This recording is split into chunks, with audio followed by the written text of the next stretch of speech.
Hello friends, in continuation with the last lecture, today we are going to talk about the next topic, that is static characteristics of an instrument.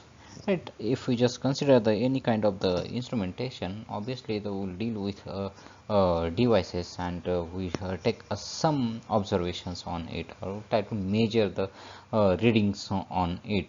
And obviously, while just dealing with these measurements, every measuring device in this instrumentation has a characteristics, and which can be, or which has to be expressed in terms of the quantitative manner, and this is expressed in numerical value, indicating its ability to perform as required, and the extent to which the parameters can be measured accurately, means whether it can be measure it accurately or not. This can be understood from the measurement. So the measurement of precision, sensitivity, and the accuracy of the measurement system we can consider is interpreted as the basic characteristics of the instrument, or we can say that the basic static characteristics of this instrument we can consider over here. So let's try to elaborate this static characteristics of an instrumentation. So the first characteristic here we have going to say is nothing but the accuracy. We know that the we are very much required this characteristic, and quite familiar with the things, the accuracy. But let's try to understand the scientific meaning of the accuracy. Most of the times we will get confused with the these precision, accuracy, sensitivity, and similar kind of the terminologies related in the physics. So the accuracy of measurement is generally defined as the closeness with which the measurement agrees with the standard or the true value. How closely the measurement it agrees with the standard value is nothing but the accuracy. So it is measured in terms of the percentage deviation from the standard or the true value, means percentage deviations in how much percent it is deviating or the differing from the its standard value, or else so it's a true value or the expected value we can say. It is actually related to the precision, but it is not the precision. Okay, so the accuracy and precision are different terminologies, but they are related to each other and depends on the limitations of the measuring instrument. So the accuracy depends on the limitations of the measuring instruments. So different errors in the measurement decides the accuracy of the measuring instruments. Hence it is defined as the ratio of the error in the measurement to the true value. Error in the measurement is nothing but the difference between the measured value and its true value, and its ratio with the true value gives us the accuracy of that particular measurement. Now the accuracy of the measurement is expressed, or numerically can be defined, or this formula is percentage of the true value is equal to measured value minus true value divided by true value into the 100%. This is how the percentage or the accuracy is measured. Or else we are having another formula, that is percentage of the full scale deflection, and it is defined as, or it is expressed as the measured value minus or true value whole divided by the full scale deflection into the 100. This is nothing but the percentage of the full scale deflection. Now this percentage of the true value is more accurate than the percentage of the full scale deflection. So this is more accurate because we will dealing with the actual values which are measured. In this case we need to allow to deflect the instrument at the maximum scale. Okay, at the full scale it has to be get deflected, then we can get the this full scale deflection or the percentage of that accuracy. Yes, sir. So let's consider the example, that consider the current meter of the full scale deflection is 1 ampere, or else we can say the 1000 ampere, and it will be having the error of the 1%. So the 1% of the 1000 means is nothing but the 10 milliampere is the error in that. So then the true current of, suppose we are going to measure the 100 milliampere as the current, and it could be read from the 99 milliampere. So 1% of this is nothing but the 1 milliampere. So it can be varied with the plus minus 1 milliampere. So reading will be allowed to measure between the measured 100 milliampere could be the 99 milliampere or to the 101 milliampere as well.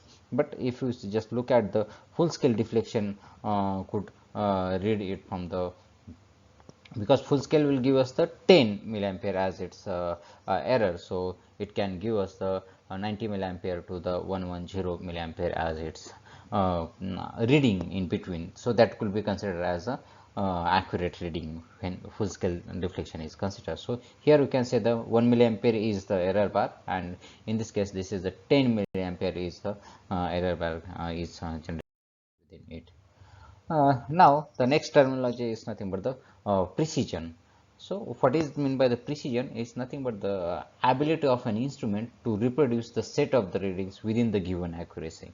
So the how it is just reproducing the set of the readings means precision means the see reproduction of the set of the readings. If you just try to repeat the experiments a number of times, then how it reproduces the same kind of the readings is nothing but the precision within the given accuracy. So it is closely related to the accuracy. It is closely related to the accuracy, not the actual accuracy. Precision means the successive reading should not differ. Means if I am just trying to measure the any kind of the value or the physical quantity, and it's taking the number of readings at the same point, then their reading should not get differ or cannot deviate from its previous reading. When accuracy of an instrument lies within the allowed error, okay, if it is allowed within the allowed error, then that instrument is should said to be the highly precise one. Okay, it is said to be highly, but that instrument should give us the readings within the allowed error bar. For example, here the precision error of an instrument is said to be equal to 1% when the accuracy of the repeated readout or the readings of the instrument lies within the 1%, just like 99 milliampere to the 101 milliampere. If the reading falls within it, then we can consider that this instrument is highly precise one. Now the next characteristics of the measuring instrument is nothing but the sensitivity. Sensitivity, it is defined as the ratio of the magnitude of the change of the output signal to the magnitude of the change in its input signal. See, changes in the happening at the output signal for the changes happening at the input signal. This is something like the if I just change the input signal by the smallest step possible, then its output should change by that smallest step. Then that system or the instrument should be called as a very sensitive. Now sensitivity is defined as the change of the output signal divided by the changes in the input signal. So it is represented as K, and K is equal to delta E0 by delta EI. E is nothing but the output is represented. O stands for the output and I stands for the input, and delta is represented as a change. So here E0 and ER are the input and output and input signals respective of the values. The static sensitivity of instrument depends upon the calibrations. Means the static means at the point of the moment we are just trying to read out the its or to note down the its reading. So it depends upon the calibration. If the instrument is calibrated with the zero reading or the zero input zero output, then that will give us the highest sensitivity. But if suppose for the zero input, if it is getting the some non-zero output, then obviously this will give us the different readings. So the slope of the output input characteristic graph decides the sensitivity of an instrument. The if the transfer characteristic is a linear one, okay, transfer characteristic in the sense that the output versus the input curve is linear one, then the sensitivity of the instrument is constant, and if non-linear, then it obviously it varies from the point to point. Sure. So you can consider over here is that if suddenly if the input is changing, simultaneously output also getting changed. So this change is represented in case of the sensitivity. Okay, so this changes is a linear curve. Similarly, you can have the non-linear curve, means this is something like the slope at the different points is on the curve is different one. So obviously the slope gets changes, and its obviously sensitivity gets changed. So this is a curvature linear transfer characteristic curve show for the example as the LVDT, that linear variable differential transducer, then the variable inductance transducer. Then we can have the another example on the right hand side. This is thermocouple or the strain gauges or the photodiodes gives us the non-linear characteristics or the sensitivity. So the next property is linearity. Uh, so what is the linearity? It is the measure of the quality of an instrument.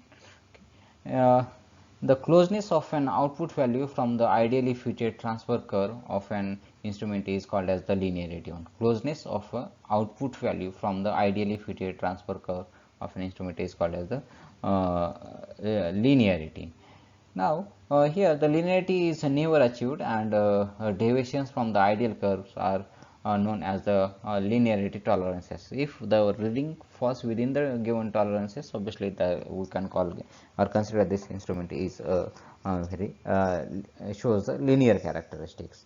The maximum departure from the linearity in the commercial instrument is specified in the following ways. And which are these ways? Let's see. The first one is the independence of the input. Our output is independent of the input, or the its characteristic is a linear one. If there is a small deviation of the output of a measuring instrument from the idealized straight line, irrespective of the input, then the maximum deviation on the positive and the negative side of the best fitted line decides the non-linearity of the instrument. This non-linearity is independent of the input variation. This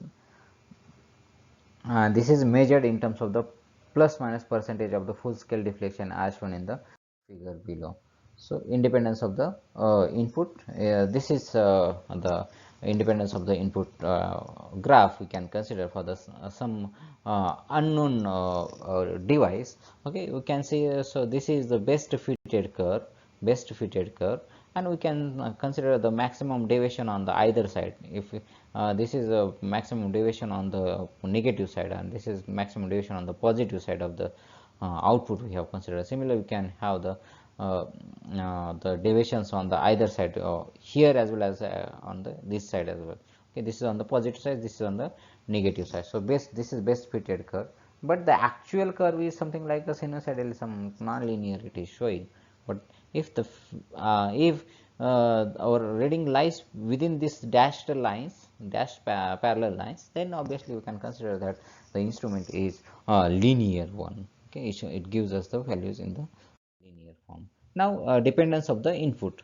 Obviously, the output depends upon the input in this case and its characteristics as well. So, the variation in the output of the measuring instrument is a function of the variation in the input. Okay, output measurement depends on the input here. Then the locus of the all maximum deviation points on the positive and the negative sides of the best fitted straight line decides the nonlinearity of the instrument. So the locus of the all maximas we have considering here.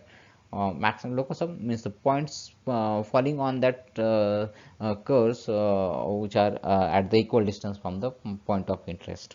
So that will give us the decides the non-linearity of the instrument. The percentage change in the slope of the line drawn from the origin with respect to the best fitted line decides the plus minus percentage non-linearity, and it can be seen from the following figure. So this we can consider here.